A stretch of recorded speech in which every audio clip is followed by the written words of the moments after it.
δίνετε καθόλου συμβουλές ή μπορεί κανείς να γενικεύσει στην, ας την πω, αναλογία διαλόγου και αφήγησης με λόγια πάλι σε μια ταινία, σε αντιδιαστολή με πάλι τη δύναμη της εικόνας?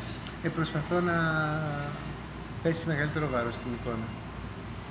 Δηλαδή, ή αν θέλετε ένα άλλο πράγμα που με τα χρόνια σαν κινηματογραφιστής βλέπω, επειδή είχα μια ευκολία στους διαλόγους και επειδή μου αρέσει να περπατάω, το πρώτο χέρι των σενάριων το έγραφα περπατώντας, δηλαδή πήγαινα πάνω κάτω και μίλαγα το σενάριο και τις περιγραφές.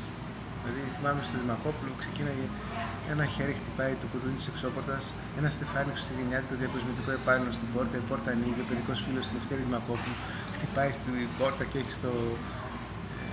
και έχει στους ώμους λιφάδες χιονιού. Θέλω να πω, το έχω πει τόσες πολλές φορές στο σενάριο που το έχω μάθει απ' έξω, δηλαδή που το λέω απ' έξω. Πήγαινα πάνω κάτω λοιπόν και βέβαια ακόμη πιο πολύ στους διαλόγους, έτσι.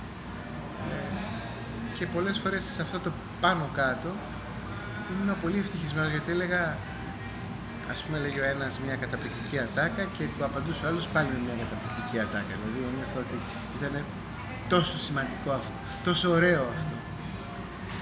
Δουλεύοντας με αυτόν τον φίλο μου, λέγεται Jan Fleischer, που είναι δάσκαλος στο σενάριο, μιλάμε εγγλέζικα. Και αυτό που έχω γράψει στα ελληνικά και που είναι το αποτέλεσμα χιλιόμετρων περπατήματος, το λέω στα εγγλέζικα και μου λέει, δεν καταλαβαίνω πολύ καλά, μου λέει, τι σημαίνει αυτό στα ελληνικά. Καταλαβαίνω ότι κάτι δεν του είχε αρέσει πάρα πολύ. Και λέω, αυτό σημαίνει αυτό. Αλλά έχει και ένα δεύτερο επίπεδο και ένα τρίτο επίπεδο και ένα τέταρτο επίπεδο και ένα πέμπτο επίπεδο. Και μου λέει, γιατί τα λέει όλα αυτά? Λέω, γιατί θέλει να του πει ότι τον αγαπάει. Και γιατί του λέει ότι τον αγαπάει? Έτσι απλά? Μου λέει, έτσι απλά. Λέω, δεν είναι πολύ... Και μου λέει, γράφει όσο γίνεται πιο απλά μπορεί στο διάλογο. Και τα δεύτερα ή τα τρίτα επίπεδα θα τα παίξουν οι ηθοποιοί.